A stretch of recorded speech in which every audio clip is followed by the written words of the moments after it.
আসসালামু আলাইকুম সবাইকে। সবাই কেমন আছেন? আশা করছি সবাই অনেক বেশি ভালো আছেন।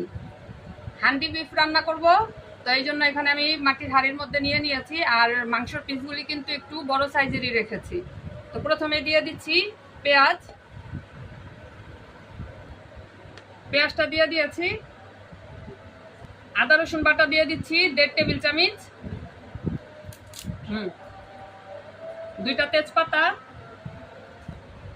হলুদের গুঁড়া 1 চামচ, মরিচের গুঁড়া উঁচু করে 1 চামচ, ধনিয়ার গুঁড়া 1 চামচ, গরম মশলার গুঁড়া 1/2 চামচ, তেল দিয়ে দিচ্ছি পরিমাণ মতো,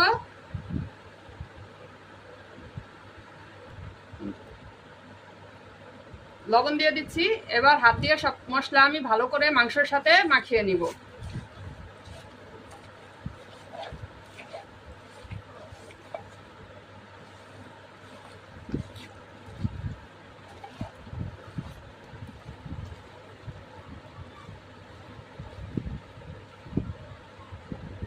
মাখানো হয়ে গেছে। এখন একটু হাত ধোয়া পানি দিয়ে দিচ্ছি 1/2 কাপের মতো।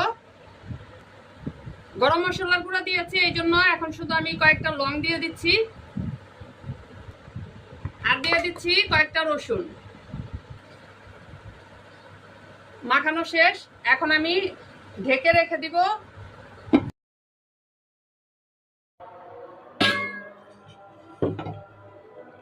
মাংসটা 30 মিনিট ম্যারিনেট করে রেখেছিলাম, এখন চুলায় বসিয়ে দিব। চুলায় বসিয়ে দিলাম। লংটা আগে দিয়েছিলাম, এখন এখানে দারচিনি আর এলাচটা দিয়ে দিচ্ছি। এখন ঢেকে বলকা নিয়ে নিব। দেখি রান্নার কি অবস্থা। মাংসটা একটু নাড়াচাড়া করে দিচ্ছি। মাটির হাঁড়ি তো একটু আলতোভাবে নাড়তে হবে। আর আমার ভয়ও লাগছে যে পাতিল আবার ফেটে নাকি যায়।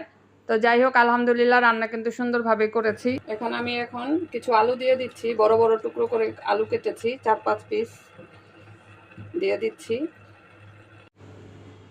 আলুগুলো মাংসের সাথে ভালো করে কষিয়ে এখানে আমি যে কষানোর যে পানিটা আছে সেটা শুকিয়ে ফেলেছিলাম, আর 1 কাপ পানি দিয়ে রান্নাটা কিন্তু কমপ্লিট করে নিয়েছি। তো ভাজা জিরার গুঁড়া দিয়ে দিচ্ছি। হান্ডি বিফ রান্না করেছি। আমার কাছে তো রান্না করতে খুবই ভালো লেগেছে। মাটির হাঁড়িতে বরাবরই আমার রান্না করতে খুব ভালো লাগে।